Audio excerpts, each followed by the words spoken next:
সবাইকে কেমন আছো তোমরা? দেখো এই ভিডিওতে হচ্ছে আমরা কথা বলবো পাবডেট নিয়ে। পাবডেট 2025-এ কী আপডেট এসছে তার উপর বেস করে হচ্ছে আমরা এই ভিডিওতে ডিসকাস করবো। তো চলো তাহলে শুরু করা যাক আজকের ভিডিও। তো দেখো এই হচ্ছে তোমার পাবডেট অফিসিয়াল সাইট। তো যদি আমরা এখানে ক্লিক করি তাহলে এখানে কী আপডেট এসছে দেখা যাক, যে online registration of PUBDET 2025 has been started. তো এগুলো নিয়ে আমরা ডিসকাস করেছি। তো রিসেন্টলি নতুন দুটো আপডেট এসছে এখানে। একটা হচ্ছে দেখো এই যে FAQ অফ পাবডেট 2025, আর হচ্ছে candidate registration manual of PUBDET 2025। এই হচ্ছে দুটোই আপডেট এসছে। তো এগুলো নিয়ে আমরা ডিটেল ভিডিও বানাবো। তো এখানে এই ভিডিওতে হচ্ছে আমাদের ডিসকাস করবো আমরা FAQ অফ পাবডেট 2025। তো চলো তাহলে স্টার্ট করা যাক ভিডিও। তো এখানে আমি যদি ক্লিক করি তাহলে দেখতে পাবো যে কী কী এখানে আপডেট দিয়েছে, যেগুলো তোমাদের এখানে ফোকাসটা করা দরকার। ঠিক আছে, যদি আমরা দেখি দেখো West Bengal joint entrance examination board, okay, রূপান্ন এই যে এখানে যে ঠিকানা রয়েছে তার উপর বেস করে রয়েছে যে frequently asked question and their answer regarding PUBDET. তো দেখো যে who can apply for PUBDET 2025 entrance test, Bangla English দুই ল্যাঙ্গুয়েজেই দিয়ে দিয়েছে। যে আমি ধরো বাংলাটা বলে দিচ্ছি আর ইংলিশটা তো তোমরা দেখতেই পাচ্ছ যে আবেদনকারীকে অবশ্যই 2024 সাল এবং 2000 সালের আগে নয় অথবা 2025 সালে 10+2 সিস্টেমে পশ্চিমবঙ্গ রাজ্য সরকার দ্বারা পরিচালিত উচ্চ মাধ্যমিক অথবা সমতুল্য কোনো পরীক্ষায় পাশ করতে হবে। ইনফরমেশন বুলেটিন এর 3.2 অনুচ্ছেদ দেখো। তো এখানে দেখো বলেই দিয়েছে 2024 আর 2025। তো এইটাই হচ্ছে হয় জেনারেলি দেখো পুরোনো ক্যান্ডিডেটটা দিতে পারে না, এটা আমি তোমাদের বলেছিলাম। আর তার জন্য FAQতে এরা আপডেট কিন্তু এটা দিয়ে দিয়েছে। ঠিক আছে, ধরো ম্যাক্সিমাম হচ্ছে 2024-এ তুমি যদি HS দিয়ে থাকো তাহলে দিতে পারবে। আর এই বছর যারা ক্যান্ডিডেট তারা, যেটা আমি তোমাদের বলেছিলাম, তারাই হচ্ছে এখানে ফর্ম ফিল আপ করতে পারে। তো প্রেসিডেন্সি ইউনিভার্সিটিতে ভর্তির জন্য কী যোগ্যতা? তো দেখো যোগ্যতা মানে এলিজিবিলিটি, এটা নিয়ে আমরা ডিটেল ভিডিও করেছি। যদি তুমি দেখে না থাকো আই বাটনে দেখো আমি ভিডিও দিয়ে দেবো এখানে, তো তুমি দেখে নিও, ক্লিয়ার বুঝতে পারবে। প্রেসিডেন্সি ইউনিভার্সিটিতে কতগুলো বিষয় আছে এটা নিয়েও আমাদের ডিটেল ভিডিও করা আছে। যদি দেখে না থাকো তুমি আই বাটনে আমি ভিডিও দিয়ে দেবো, দেখে নিও। নেক্সট, সর্বোচ্চ কতগুলো পেপারের জন্য আবেদন করতে পারি? তো এখানে দেখো এইখানে ডাইরেক্ট বলে দিয়েছে যে আবেদনকারী ইনফরমেশন বুলেটিনে 2.2 অনুচ্ছেদ অনুযায়ী 10টি পেপারের মধ্যে সর্বোচ্চ 3টি পেপারের জন্য আবেদন করতে পারে। তো এই কারণে আমি তোমাদের বলছিলাম যে অ্যাটলিস্ট 3টে সাবজেক্টে তোমার দেওয়া উচিত, যে এমন 3টি পেপার পছন্দ করতে হবে যাতে পরীক্ষার দিন এবং সময় যেন একসাথে না হয়। ঠিক আছে, তো এটা খেয়াল রাখা দরকার, কারণ এখানে যত তুমি হাতে অপশান রাখবে তত তোমার সুবিধা হবে। গেল পাবডেট 2025-এর সিলেবাস কী? তো দেখো এখানে সিলেবাস নিয়ে অলরেডি ভিডিও কিন্তু আছে আমাদের করা। গেল এবার পরেরটা কী আসছে দেখো, যে পাবডেট 2025-এর ভর্তি পরীক্ষার প্রশ্নের ধরন কী হবে? তো এখানে মাল্টিপল চয়েস ধরনের প্রশ্ন হবে, এখানে বলেই দিয়েছে দেখো যে MCQ টাইপের, যেটা আমি তোমাদের বলেছিলাম। ঠিক আছে, নেক্সট হচ্ছে পাবডেট পরীক্ষার জন্য আবেদন ফি কত? তো আবেদন ফি তোমার এখানে 500 টাকা করে। তো সেগুলো কিন্তু আমরা দেখেছি। এছাড়া পাবডেট 2025-এর পরীক্ষা স্কোরের পদ্ধতি, এগুলো নিয়ে অলরেডি ভিডিও করা আছে। র্যাঙ্কিং পদ্ধতি কী হবে এগুলো আমি তোমাদের বলেছিলাম।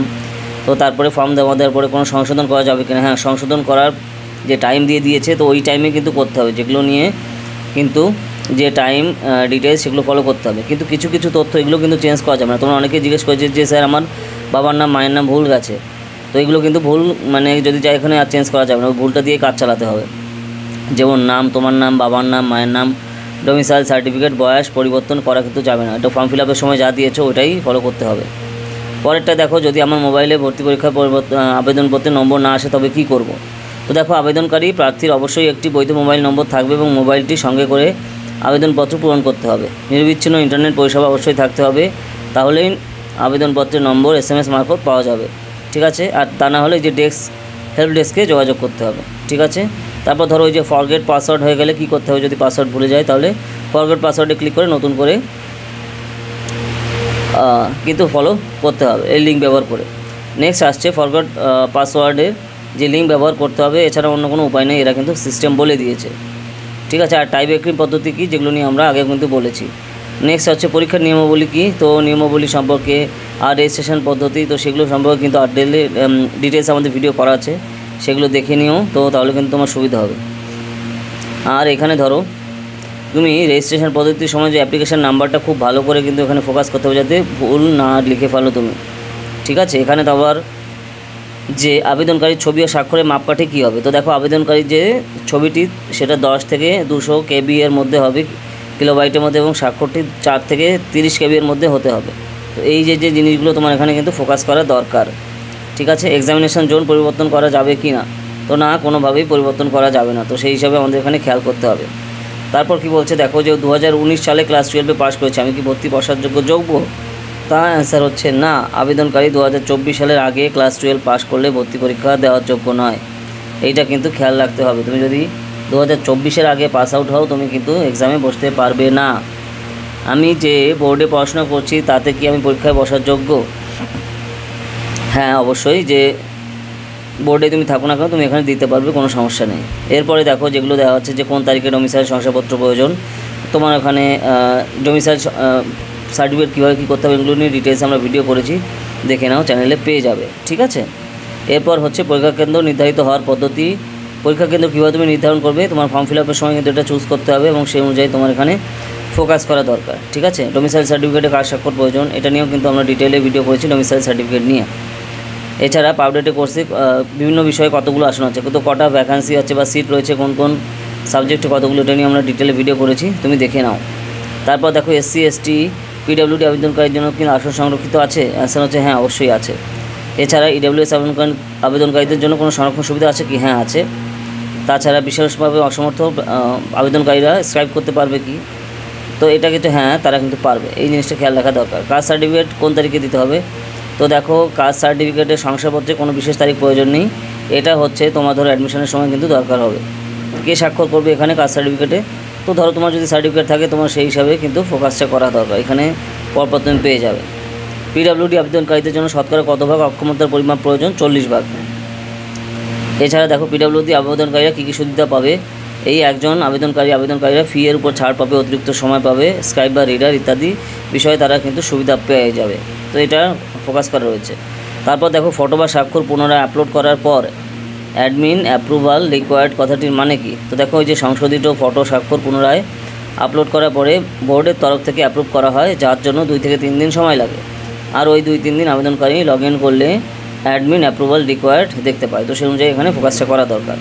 নেক্সট আসছে সঠিক ছবির স্বাক্ষর আপলোড না করলে কি হবে। তো দেখো, যদি আবেদনকারী ছবি বা স্বাক্ষর আপলোড না করে, তবে আবেদনকারী অ্যাডমিট কার্ড কিন্তু পাবে না। তো এখানটা খুবই গুরুত্বপূর্ণ। নেক্সট আসছে কি, আবেদনকারী তোলা ছবির জন্য কোনো তারিখের সীমা আছে কি না? না, তেমন কোনো তারিখের সীমা নেই। তবে ছবির সঙ্গে আবেদনকারীর বর্তমানে মুখাবয়বের অবশ্যই মিল থাকতে হবে। তো এটা খেয়াল রাখা দরকার। নেক্সট হচ্ছে কনফার্মেশন পেজ ডাউনলোড করতে ভুলে গেছি বা হারিয়ে গেছে, কী করা উচিত? এখানে ওই যে ইনফরমেশন বুলেটিনের যে পলিসি, সেটা কিন্তু ফলো করতে হবে। আবেদনকারী যদি ভর্তি পরীক্ষায় না বসে, তবে কি অ্যাপ্লিকেশন ফি ফেরত পাবে? অ্যান্সার হচ্ছে না। একবার জমা দেওয়া হলে কোনো পরিস্থিতিতে তা ফেরত যোগ্য নয়। ঠিক আছে। তো এই জিনিসটা কিন্তু এখানে ফোকাস করার কথা বলা হচ্ছে। তো দেখো, ব্যাঙ্ক অ্যাকাউন্ট থেকে টাকা কেটে নেওয়া সত্ত্বেও যদি কনফার্মেশন পেজ না পেলে কি করতে হবে? তো দেখো, পেমেন্ট সম্পূর্ণ হলে তৎক্ষণাৎ কনফার্মেশন পেজ পাওয়া যায়, কিন্তু যদি তা না হয় তাহলে ফেল আর ব্রেকের জন্য হতে পারে। এক্ষেত্রে আবেদনকারী পুনরায় পেমেন্ট করতে হবে। নিয়ম অনুযায়ী প্রথম পেমেন্টের টাকা ব্যাংকের তরফ থেকেই আবেদনকারী অ্যাকাউন্টে ফেরত দেওয়া হয়। ঠিক আছে। এই বিষয়ে অবশ্য বোর্ডের কিছু করার নেই। তো এখানে এরা ক্লিয়ারলি বলে দিয়েছে। নেক্সট, ট্রানজ্যাকশান রিসিপ্ট যদি ডাউনলোড করতে ভুলে যাই কী করব? এক্সাম্পল দেখুন, ট্রানজ্যাকশান রিসিপ্ট জেনারেট করে যদি পেমেন্ট ফেলিওর বা ব্রেক হয়, তবে টাকা ফেরত পাওয়ার জন্য আবেদনকারীরা ওই রিসিপ্টটির দরকার পড়তে পারে, কিন্তু বোর্ডের এই রিসিপ্টটির কোনো প্রয়োজন নেই। ঠিক আছে, গেল। এবার আসছে কি, পাবডেট 2025 পরীক্ষার জন্য কতগুলো এক্সামিনেশান জোন আছে। তো এখানে 16টা এক্সামিনেশান জোন আছে, তার মধ্যেই তোমার এখানে এক্সাম হবে। নেক্সট হচ্ছে কখন অ্যাডমিট কার্ড পাওয়া যাবে। তো টাইম টেবিল যে ওয়েবসাইটে দেওয়া থাকবে এবং সেইখানে তারপর বেস করে পাওয়া যাবে। নেক্সট হচ্ছে কখন র্যাঙ্ক কার্ড পাওয়া যাবে, এটা ওয়েবসাইটে তোমার দিয়ে দেবে এগুলো আপডেট। পরীক্ষার দিন কী কী সঙ্গে করে নিতে হবে? দেখো, অ্যাডমিট কার্ড, কালার ফটো নিতে হবে। এছাড়া তোমার ফটো আইডি কার্ড, তোমার আধার কার্ড বা প্যান কার্ড, যা খুশি, ভোটার কার্ড বা ক্লাস 10 স্ট্যান্ডার্ড অ্যাডমিট কার্ড, এগুলো তুমি নিয়ে নিতে পারো। ঠিক আছে। তো সেগুলো খেয়াল রাখতে হবে। নেক্সট আসছে, যদি আমার র্যাঙ্ক কার্ড হারিয়ে যায় তাহলে কীভাবে ডুপ্লিকেট র্যাঙ্ক কার্ড পাওয়া যাবে। তো দেখো, এগুলো ইনফরমেশন বুলেটিনে অলরেডি কিন্তু ডিটেলসে বলা রয়েছে। তো সেই সম্বন্ধে খেয়াল রাখা দরকার। কখন এবং কিভাবে আমার একাডেমিক এবং অন্যান্য নথিগুলো যাচাই করা হবে? সেগুলো সমস্ত একাডেমিক এবং অন্যান্য নথিগুলো প্রেসিডেন্সি ইউনিভার্সিটি কাউন্সিলিং বা ভর্তির সময় যাচাই করা হবে ইনফরমেশন বুলেটিনের মাধ্যমে। তো এই অনুযায়ী খেয়াল রাখা দরকার। তো এই হচ্ছে টোটাল আপডেট এসছে, যেটা FAQ আপডেট 2025-এ। আশা করি যারা তোমরা এবার দেবে, তোমাদের যারা ম্যাক্সিমাম কোয়ারি ছিল সেগুলো এর মধ্যেই ছিল, যেগুলো ক্লিয়ার হয়ে গেছে। আর তোমরা যারা আপডেট এবং PUMDT যাদবপুর ইউনিভার্সিটি, তাছাড়া Ramakrishna Mission, Aliah University, CUET, এই সকল জায়গাতে এন্ট্রান্স এক্সাম দিতে চাও আর্টস সিস্টেমে, আমাদের ক্লাস কিন্তু অলরেডি শুরু হয়ে গেছে। এন্ট্রান্স এক্সাম প্রিপারেশনের কোর্স। তো যারা তোমরা পড়তে চাও তাড়াতাড়ি কিন্তু যোগাযোগ করো। আমাদের ক্লাস সম্পূর্ণ লাইভে বাড়ি বসেই তুমি প্রিপেয়ার করতে পারো। ঠিক আছে, যা যা জয়েন করতে চাও এই নাম্বারে কল করো 8945931766, ডিটেলসে সব জানানো হবে। ঠিক আছে, তো যা যা জয়েন করতে চাও তাড়াতাড়ি জানো। ভিডিওটা ভালো লাগলে লাইক করো আর বিভিন্ন সোশ্যাল মিডিয়াতে শেয়ার করো। তো দেখা হবে নেক্সট ভিডিওতে।